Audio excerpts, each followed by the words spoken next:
కొరింథీయులకు రాసిన మొదటి లేఖ అధ్యాయము 2 పరిశుద్ధ వచనములు 10 నుండి 16 వరకు.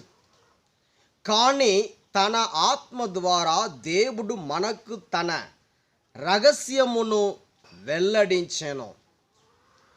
ఆత్మ అంతయును వెదకును, దేవుని సంకల్పపు అగోచరమగు లోతులను కూడా వెదకును. ఒకని యందలి మానవ ఆత్మయే తప్ప మరి ఎవ్వరు అతని ఆలోచనలను తెలుసుకొనగలరు. అట్లే దేవుని ఆత్మ తప్ప దేవుని ఆలోచనలను మరి ఎవ్వరు ఎరుగలేరు. మనము స్వీకరించినది ఈ లౌకికమగు ఆత్మ కాదు, దేవుడు మనకు ఒసగిన సమస్తమును తెలుసుకొనగలుగుటకై దేవునిచే పంపబడిన ఆత్మనే మనము స్వీకరించి ఉన్నాము.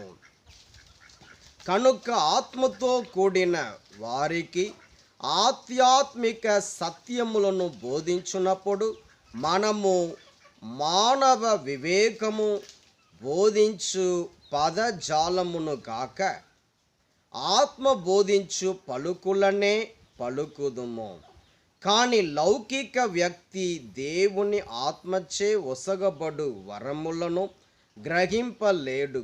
వానికి అవి తెలివి మాలినవిగా గోచరించును.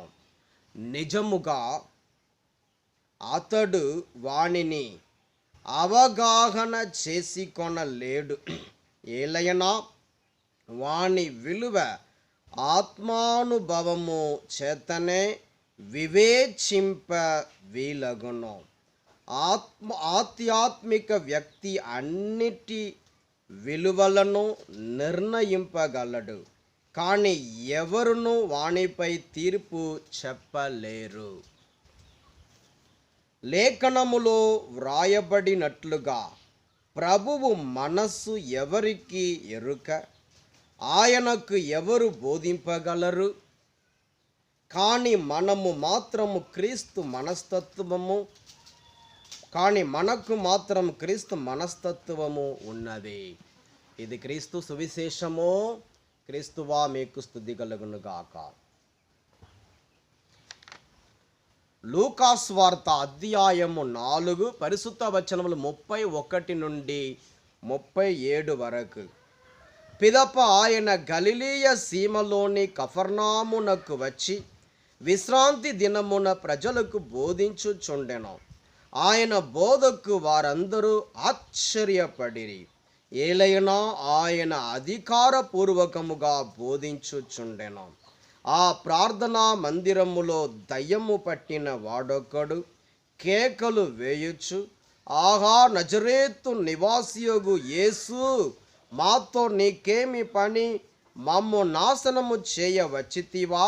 నీవు ఎవరవో నేను ఎరుగుదుము, నీవు దేవుని పవిత్ర మూర్తివి అని అరచెను.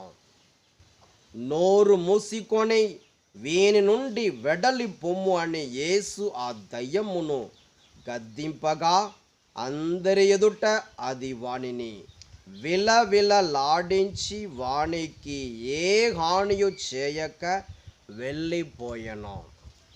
ఇది చూచి జనులందరూ ఆశ్చర్యపడి, ఇతడు అధికారముతోనూ శక్తితోనూ అపవిత్రాత్మలను ఆజ్ఞాపింపగానే అవి వెడలిపోవచ్చున్నవి అని ఒకరితో ఒకరు చెప్పుకొనసాగిరి.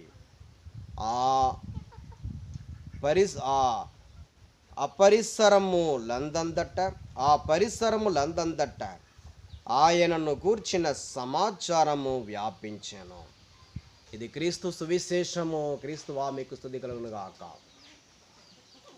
క్రీస్తునాథుని యందు ప్రియ సహోదరి సహోదరులారా, ఈరోజు సువిశేష పట్టణంలో మనం చూస్తున్నాము, అపవిత్రాత్మ చేత పీడింపబడుతున్న ఒక వ్యక్తి యేసు ప్రభు వచ్చిన వెంటనే ఆ దురాత్మ శక్తి అతనిలో ఉండలేకపోయింది. వెంటనే అది మాట్లాడటం ప్రారంభమైంది. మమ్మల్ని నాశనం చేయడానికి వచ్చావా? నీవు దేవుని కుమారుడవని మాకు తెలుసని ఆ పవిత్రాత్మ మాట్లాడుతుంది. అవును ప్రియ సహోదరి సహోదరులారా, పవిత్ర ఆత్మ చేత దేవుని ప్రసన్నతో మనం నింపబడి ఉంటే దురాత్మ శక్తి ఉండటానికి వీలు లేదు. దురాత్మ శక్తి వెళ్ళిపోతుంది. సైతాను ఉండటానికి వీలు లేదు. యేసు ప్రభు ఎప్పుడు కూడా ప్రార్థనలో ఉండేవారు, ఎప్పుడు వాక్యాన్ని ధ్యానించేవారు, ఎప్పుడు కూడా పవిత్రాత్మతో నింపబడి ఉండటం వలన దయ్యము ఆయన్ని చూసి పారిపోతుంది. మనం కూడా యేసు ప్రభువులాగా ఎల్ల వేళలో ప్రార్థనలో ఉండాలి, పవిత్రాత్మతో నింపబడి ఉండాలి, వాక్యమును ఎల్ల వేళలో ధ్యానిస్తూ ఉండాలి. అప్పుడు పవిత్రాత్మ వసగుతున్న వ్యాధి మనలో ఉండటానికి వీలు లేదు. దురాత్మ శక్తి వసగుతున్న ఆ వ్యాధి మనతో ఉండటానికి వీలు లేదు.